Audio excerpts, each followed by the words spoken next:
In this video, we will perform a transient structural analysis using Hypermesh and OptiStruct.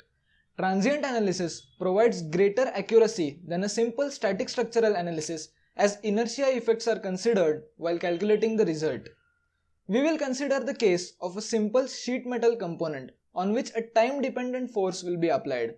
The total runtime of the simulation will be 6 seconds and the application of force will be controlled by providing data in tabular format. In the post-processing of the analysis, we will observe the force, displacement and stress results as a function of time. The first step is to assign proper material and property to the component to define its mechanical behavior. Let's take a look at how this is done.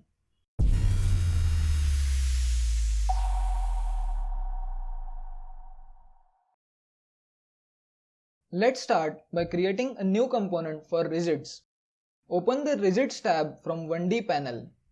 With dependent node on multiple nodes and independent node on calculate node, select the by path selection criteria. Now select all the nodes on the edge of the hole and create the rigid element.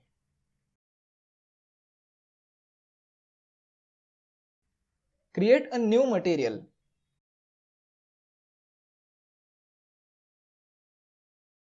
We will assign the default mechanical properties of steel. Let's create a new property. With card image as P-shell, select the steel material in proper selection box. We will use a thickness value of 5 mm.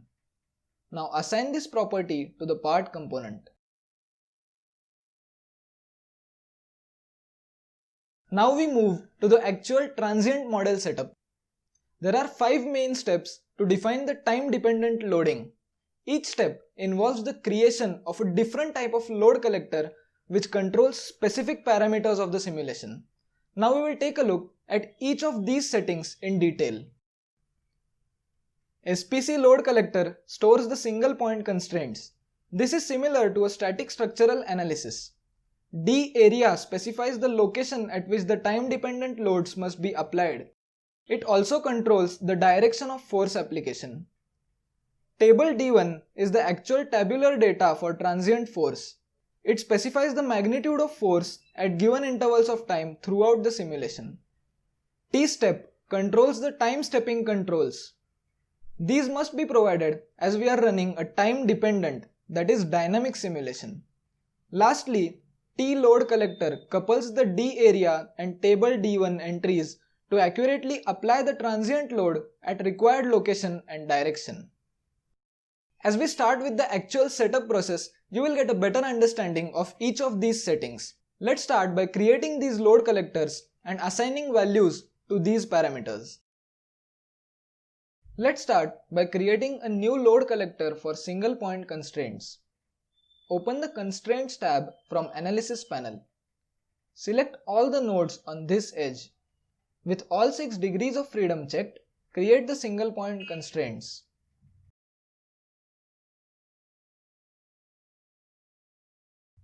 Now create a new load collector for D area type loads. In the Constraints panel, select the master node of the rigid element. Uncheck all the boxes except DOF2, that is translation along y-axis. Enter value of multiplier as 1. Set the load type to D area and create the load. To create the transient loading condition in tabular format, create a new load collector. Set the card image as table D1. Enter num value as 6 and open the table entry fields. We will apply 250 Newton load from 2 seconds to 4 seconds. The total simulation time will be 6 seconds. Close the table after entering proper values. Create a new load collector to define the time step controls. Change the card image to T-step.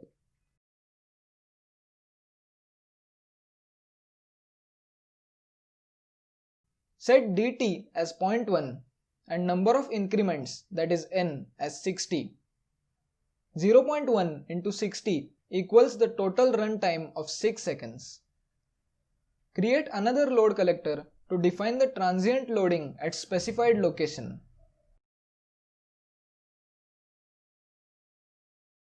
Set the card image to tload1.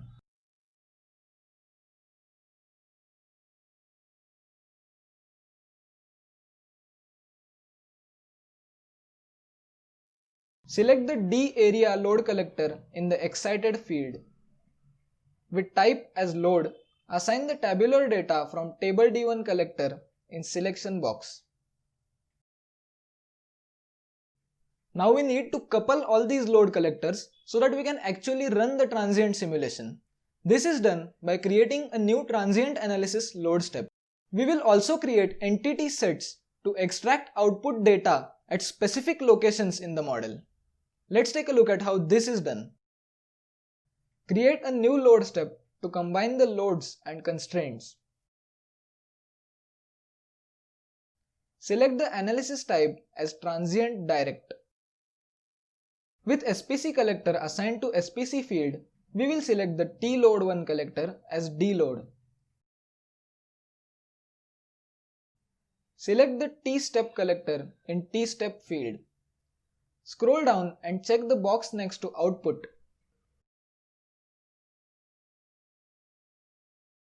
Select displacement to extract these results for post-processing. Set the format as H3D and option to all. Do the same for stress results.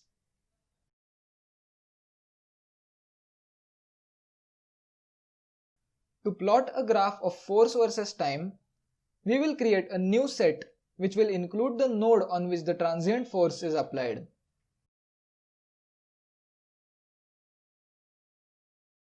With selection type as nodes, select the master node of the rigid element.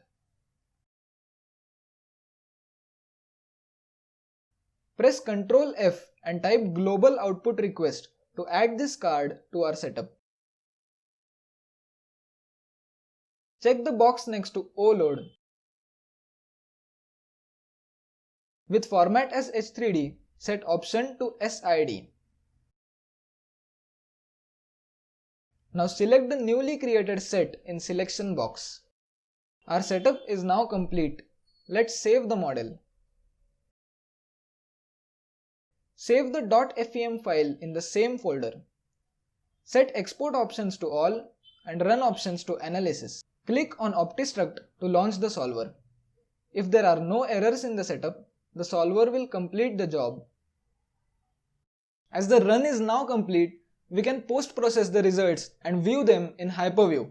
We will observe the force, deformation, and stress patterns as a function of time in visual as well as graphical format. Select the H3D file from the working directory to view the results. Let's hide the rigid element from Model Browser. Go to Contours panel and click on Apply. Change the option to Transient Animation Mode. Now we can play the animation to observe the time-dependent deformation pattern on the part. Similarly, we can also view the stress results as a function of time. To plot a graph of force applied versus time, let's split the window. Select Hypergraph 2D from the drop-down. We will use the same H3D file to plot the graph. Select Applied Force and set direction as Y. The time-dependent loading is now clearly visible.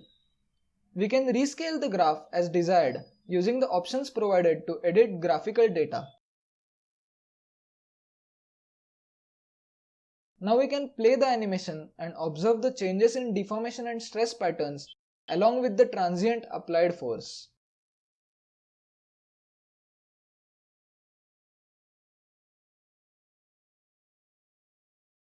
And this is how we can perform transient structural analysis using Hypermesh and OptiStruct. If you like this video, please hit the red subscribe button and give a big thumbs up. Make sure to follow me on Instagram to stay updated about latest content. Thanks for watching.